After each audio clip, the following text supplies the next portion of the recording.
Je retiens ta question, Neshama.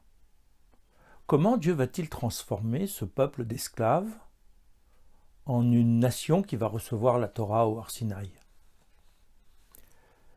Ego, ce que je te propose, c'est d'examiner l'enseignement de Rabban Gamliel à la fin de la première partie de la Haggadah. Tu dois le connaître. Oui, c'est celui qui nous enseigne qu'il est impératif de dire 3 mots et de les expliquer au moment de la soirée de Pessah pour pouvoir accomplir la mitzvah. C'est Pessah, Matzah et Maror, mais je vois pas bien quel est le rapport avec notre sujet du jour. Explique-moi. En fait, Ego, ces 3 mots qui sont un résumé en quelque sorte de tout le Seder de Pessah, correspondent aux 3 ruptures que les Bnei Israël doivent accomplir pour vraiment sortir d'Égypte. Et c'est par ces 3 ruptures qu'ils vont commencer à se préparer à cette transformation d'un peuple d'esclaves en un peuple sanctifié au Har Sinaï. Reprenons chacun de ces termes. Pessah, dans la tradition hébraïque, tu le sais, ça évoque le sacrifice pascal. Mais pourquoi cet agneau pascal? Parce que, nous dit le texte, Akadosh Baruch Hu est passar, il est passé au-dessus des maisons des Bnei Israël. Et il ne les a pas atteints, pour les familles qui étaient à l'intérieur de ces maisons, au moment de la plaie des premiers-nés, de la mort des premiers-nés. Pourquoi cette distinction avec ce moyen particulier?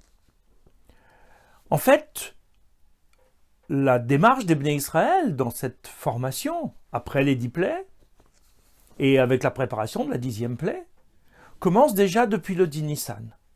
Akadosh Baruch Hu demande aux Bnei Israël de prendre chacun par famille un agneau, de le séparer de sa mère, de l'attacher dans la maison, en attendant le 14, et le 14 de sacrifier cet agneau. Or déjà, le choix de cet agneau est un choix très particulier, puisqu'en Égypte, l'une des divinités, notamment le dieu Amon, est liée au bélier. Et de nombreuses divinités égyptiennes sont attachées au bélier de manière générale et au mouton.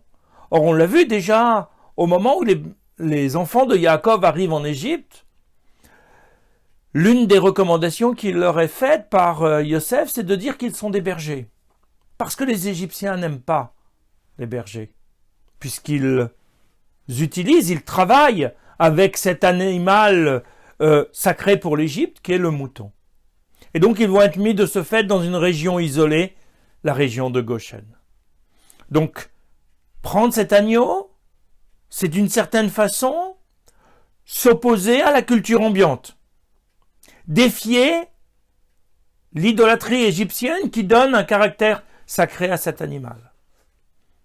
On va non seulement l'isoler de sa maman, mais également le tuer, prendre le sang, et comme Dieu le demande, mettre le sang de cet agneau sur les poteaux et les linteaux des portes pour que tout le monde puisse le voir. Nouvel élément, cet agneau va être cuit. Comment? Rôti. De manière à ce que cette odeur se répande dans l'Égypte et entièrement mangé pendant la nuit de cette pré-nuit de Pessah, en quelque sorte, cette nuit qui est une sorte de répétition de ce que nous ferons nous à Pessah. Et il est cuit entier, avec ses sabots, avec ses entrailles, pour qu'on puisse bien l'identifier. Donc c'est là un acte de courage, de rupture avec la civilisation et la culture égyptienne, qui était celle de l'adoration de l'agneau, du bélier, de ce culte des idoles et des divinités égyptiennes. Et ce sont des actes qui sont nécessaires à la sortie d'Égypte. Des commentateurs expliquent que les Bnei Israël n'avaient pas de vrai mérite en dehors de la promesse faite par Akadosh Baruch Hu à Abraham au moment de la sortie d'Égypte. Et donc il faut quand même qu'il y ait une action. Ils ne sont pas complètement passifs pour leur sortie, il faut ces 3 ruptures. La deuxième rupture, elle est désignée par la matzah. La matzah est un pain particulier, tu le sais, qui, d'une part, n'a pas de levain, et d'autre part, qu'on ne laisse pas fermenter. Or, le levain, qu'est-ce que c'est? C'est une partie de la pâte du jour précédent, qu'on a laissé fermenter, et qui va être ajoutée à la pâte du jour pour justement accélérer et provoquer une fermentation importante. Mais cette fermentation, si on ne la contrôle pas, c'est une désintégration de la pâte. C'est une moisissure qui va tellement l'aérer qu'elle va devenir ingérable. On arrête ce phénomène chimique en mettant le pain à cuire dans le four. Là encore, les Bnei Israël doivent comprendre que leur culture de demain, le pain qu'ils vont manger demain, c'est un pain qui doit être complètement séparé du pain de la veille. Il y a eu l'expérience égyptienne, il y a la culture égyptienne avec son mode de vie, ses valeurs, ses idoles. Tout ceci doit être arrêté pour les Bnei Israël. Ils doivent construire une nouvelle culture avec d'autres valeurs. Même s'il peut y avoir des ressemblances, ce ne sont que des ressemblances lointaines. Les fondements des valeurs sont différents. La Torah qu'ils vont recevoir au mont Sinaï n'a rien à voir avec les lois fabriquées et données par les hommes. Et il faut là aussi un acte symbolique. En mangeant cette matzah, on adhère à cette culture qui ne doit rien à la culture du passé. Troisième élément, le maror. Le maror, c'est l'herbe amère. Comme on l'évoque dans la Mishnah qui est rapportée dans la Haggadah, cela vient nous rappeler l'amertume de la vie des Bnei Israël en Égypte.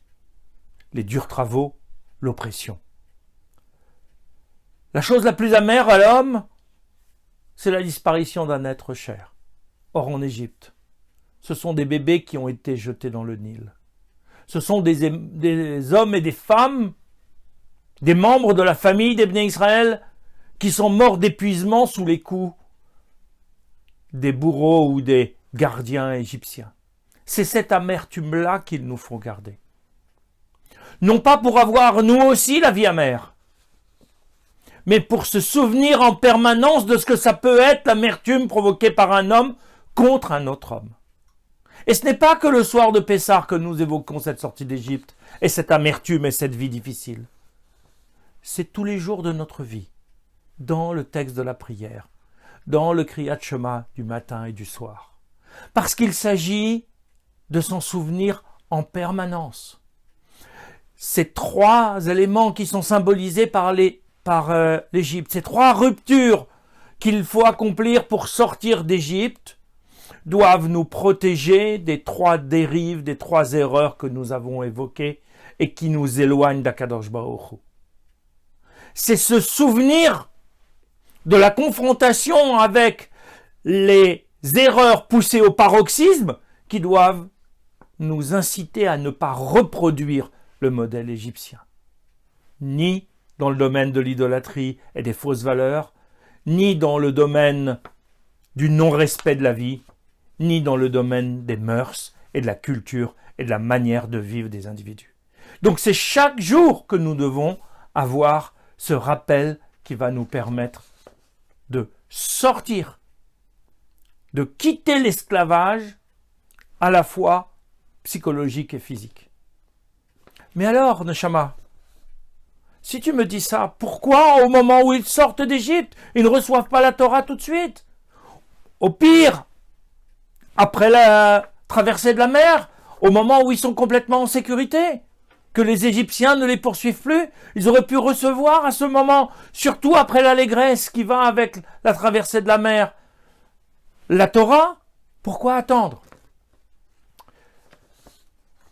Il est nécessaire d'attendre, Ego, parce que on ne devient pas de but en blanc un peuple consacré à Dieu alors qu'on était hier esclave. Le séjour en Égypte a duré 210 ans. Il faut un temps de transformation.